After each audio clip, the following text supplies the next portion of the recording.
Hello everyone, my name is Christian. Welcome back to Tekpon. Today our guest is Benjamin, the CEO and co-founder at Steadybit. Hello. Hi, very nice to meet you, and it's a pleasure to be here. Nice to meet you. Please tell us what your company does. Yeah, so Steadybit is a chaos engineering platform. It's very focused on that you can do chaos engineering without to be an expert, so that you can get started easily, quickly, in a safe and in a way that you will be more guided what you can achieve with some attacks, some bad scenarios from production, what you maybe would like to check to be more protected for the next release. Okay, to understand better, what do you say is the biggest problem that you solve for companies?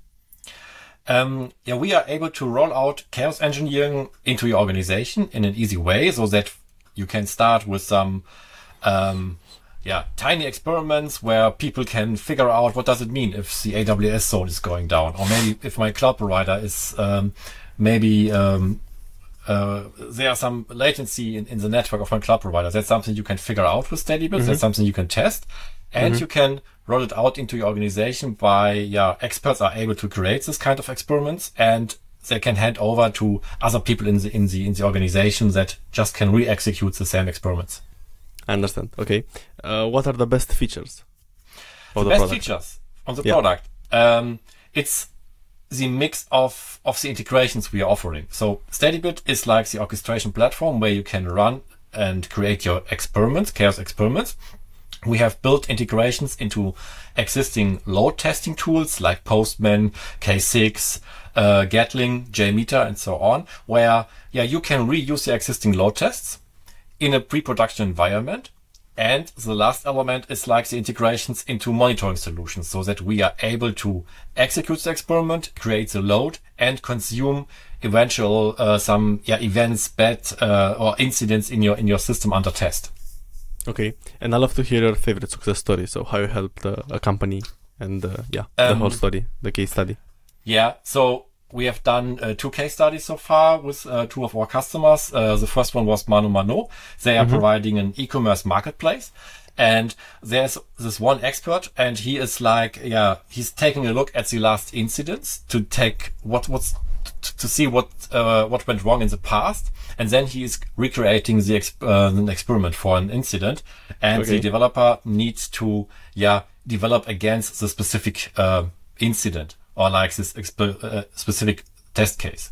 The second case study we did was, we are in preparation, but Salesforce did a webinar with us. So our customer Salesforce is using Steadybit to improve the stability and reliability of their system. So they are providing a big platform internally where people are able to run through a specific list of experiments, or the expert group is doing game days every month, every quarter.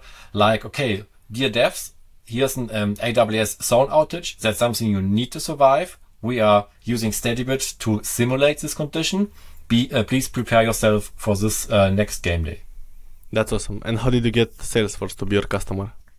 Salesforce was looking for a chaos engineering platform. They have done a big analysis about open source tools, about what they have created for their own. They have taken a look at all the competitors on the market.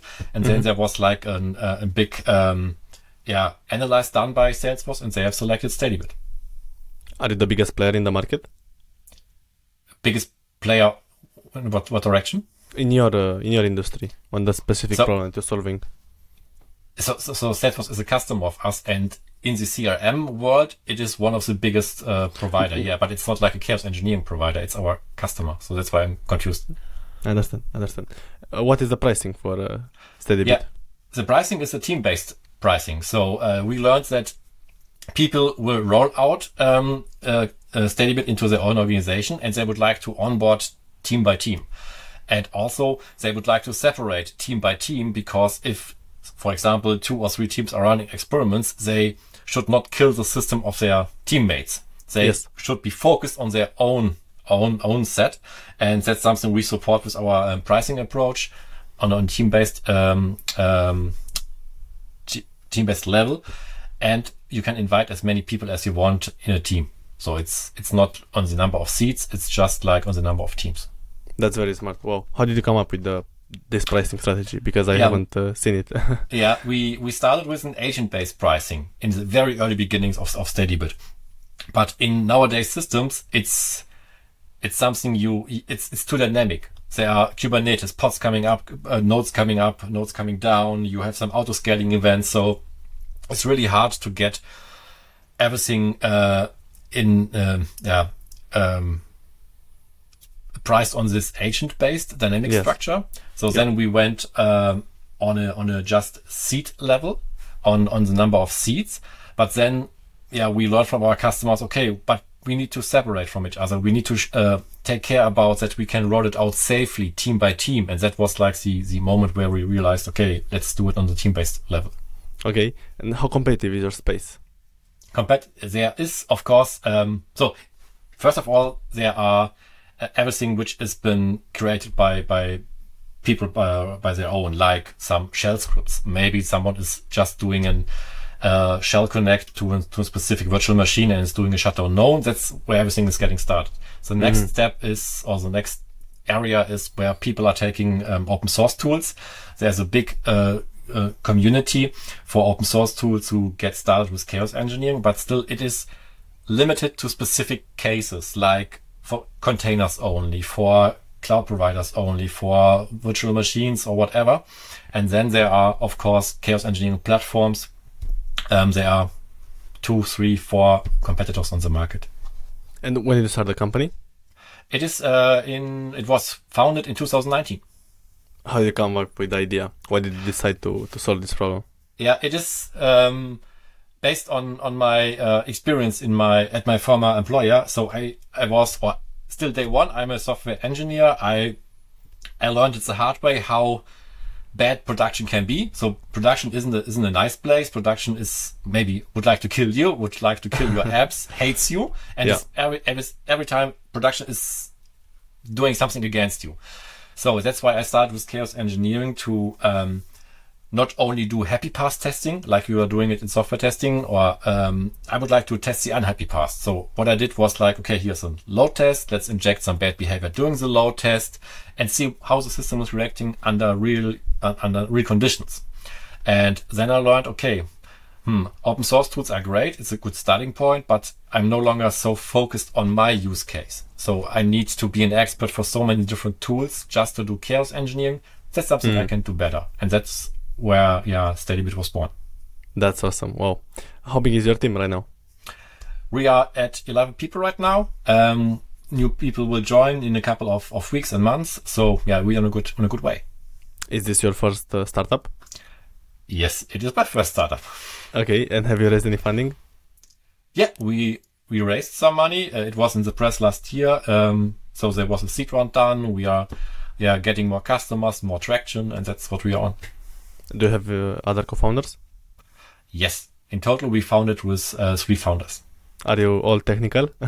Yes. We are all technical. That's awesome. But not talking about me. So I'm no longer so focused on tech stuff. To run a company, to create a company, you have to spend a lot of time in different areas. Yes. What did you say was your biggest challenge as this transition from a developer to a exactly this founder? Transition from a very developer by heart, so I call it a developer by heart, into a leader role, into a CEO role, and not to type any code anymore. And what was the biggest challenge? Maybe changing the way you think, the perspectives. What did you say? The biggest challenges is like focus on what needs to be done, to realize, okay, you are not the user, your customer is a user, and the customer knows how he would like to use your product.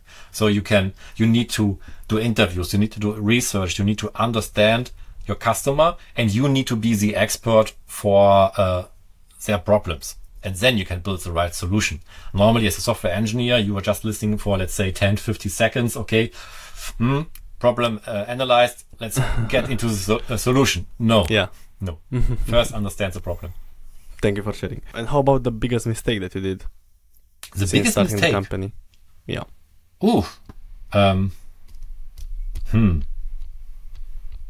That's a tough one. What was the biggest mistake? I would call it a mistake, but it is like, okay, you are allowed to fail, but fail fast and learn from it. So don't fail 2 times because of a bad decision you have taken 2 times. So that's something. Fail fast, learn from it, and move on. What has been your most successful growth strategy for gaining new customers? Gaining new customers, or like the strategy was since day one, okay, focus on a handful of customers, call them, they are our design partners, and we are learning from them. So we are in a constantly exchange. We are doing weekly calls, bi-weekly calls, where we can ask questions, we can get feedback, we can validate new ideas. And that's something where, we are able to win on product and not like on sales and marketing, which will follow later on in the journey of a company. But first, focus on the product and find the best product for the specific use case of our customers. Absolutely. And what is your vision for the future of the company? What is the end goal? So the end goal is, to get, of course, more customers, to get customers talking about your product. That is like my biggest motivation, that someone is getting on a stage and is telling a story or what they have achieved with a tool like Steadybit.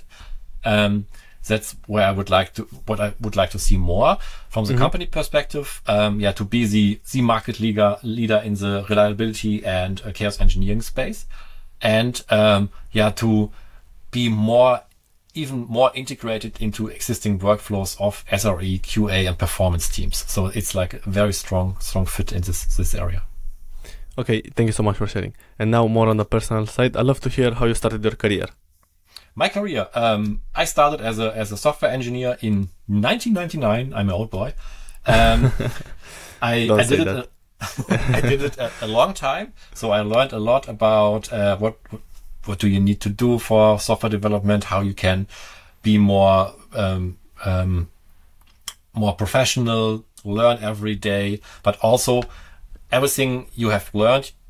For me, it's important that I will share it with others, so that also people can learn from it, that I can get feedback and can improve myself. After starting as a software engineer, I started as a consultant, so I was able to do a lot of projects on site at customers. I learned there even more about different industries, different problems, and how they what the challenges are. And then I joined a company called Concentric, which is a very unique company because it is like there's a special culture, because 1 day a week you are able to spend your time in open source activities, to be a speaker, to do blog posts, whatever, something for the community. And this was like my starting point, where I was able to get very good feedback, to create some open source projects, and that's my story. And then I founded Steadybit. Yeah. Awesome. And what would be your best piece of advice for a developer that's looking to start his own company? The best advice, it is very tough to start early, because you have to follow your gut feeling, because it's your idea. You need to have a clear vision what you would like to achieve, and then you need to focus, and do it. Whatever you are able to achieve, or what you would like to achieve, do it in a good enough for now way. So don't be perfect. You need to fail. You need to learn. You need to improve over time. And so that's my biggest advice. Better done than perfect. Yeah. Yes. And what's your favorite SaaS product apart from Steadybit? Apart from Steadybit, it is based on my so it's Miro, because we are doing a lot of stuff in Miro, planning design sprints, to scribble down some ideas, to get feedback, and that's my favorite SaaS tool. Those are my main questions. Is there anything else that you want to mention on today's podcast? No. Okay. Thank you so much for sharing, and thank you for your incredible insights. Thanks a lot for having me.